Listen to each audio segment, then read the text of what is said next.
escape the matrix, escape your 9 to 5, how to become a millionaire. All these videos I'm seeing on my feed, and I'm sure some of you guys are too. There's this narrative going around that you have to hate working a 9 to 5 job. A lot of Gen Z and millennials are really just not fucking interested in doing what boomers have done. Who wants to work 40 hours a week for 40 years of their life? We are not really interested in getting locked into a commitment that requires us to devote that much of our time that will never get back to running somebody else's organization. You know, when you see these types of videos pop up on your feed, on your For You page, it's gonna just continue to feed a narrative that starts to make you really fucking hate your job. It was really getting to me, like the whole work a dead-end job for 40 years and retire and then die, a very sensationalized story that you're getting from social media from some of these creators. You just don't want to get caught in that narrative because it's just gonna make it harder for you to go to work.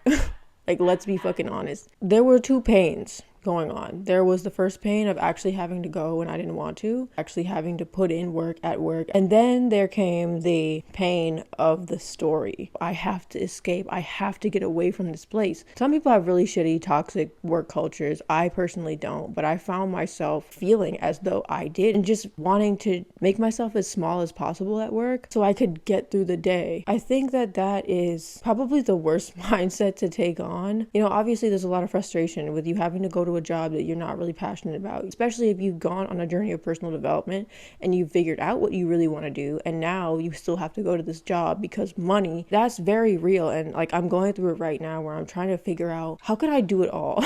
If you are not at this job, you're not going to be able to sustain the work. Creativity is one of those like higher levels of Maslow's hierarchy. You need to have your basic needs before you can ascend and really commit to creative endeavors, to personal development, to elevating your life experience. Basically, what I wanted to say to you guys is you have to make peace with your 9 to 5 because you cannot circumvent your current circumstances. God has you in this moment for a reason. The reason that you are at your job is so you can learn a skill, build a network, meet somebody, just have a conversation with someone that pushes you in a certain direction. Know that there is a reason that you're there, number one. Number two, make peace with your 9 to 5 because it is one checkpoint of your destiny. You might not think it matters. You might think this is a massive detour and you're trying to find a way to mentally check out, to just avoid being there, being in the present moment. And that is the worst thing you want to do, because when manifestation is the foundational core of your belief system that you are operating from, you know that you must stay in the present moment. You know you must look at every day as if it is another door to your destiny and say, who can I talk to today? Who can I make a connection with today? How can I learn a new skill? How can I use whatever information or energy is in the present moment to create my desired outcome? 9 times out of 10, the narrative is what I'm really struggling with. I'm not actually struggling with the actions I have to take in the present moment. Your life becomes so unbearable when you're assigning meaning to everything. Like, dude, you really cannot think that way. You cannot see any point of your life as a detour. There are no detours. You cannot think that this is just a side quest that has nothing to do with my main trajectory. You have to see it like, this is my trajectory. Use that creativity and imagine, like, what if this situation was setting me up for what I really want to do?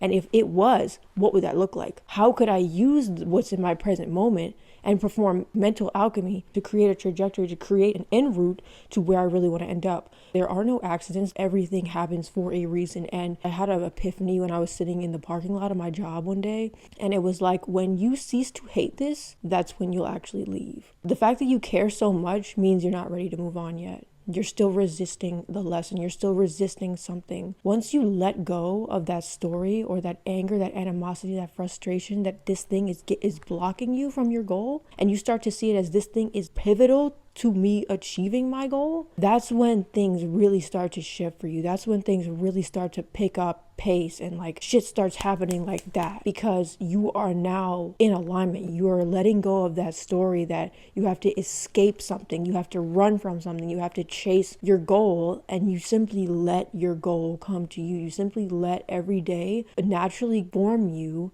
into the person that is ready for that outcome that you truly desire. I'm right there with anybody who hates their job. Like, there are days where I'll be crying going to work because I just don't want to fucking go. Gen Z, millennials, we're not doing a damn thing we don't want to do, and that's just the hard truth. And I think work itself isn't bad. We have to create narratives that are actually going to enable us to succeed, because a lot of times your narrative, the feelings you have about going to your stupid 9 to 5, is really making it harder for you to do what you already know you need to do, because you already know how to get to your goal. The work is the work. Like, you have to become a person that's worthy of getting that thing. Because, like, everybody wants shit, but not enough people are willing to decide and commit themselves to that outcome no matter what.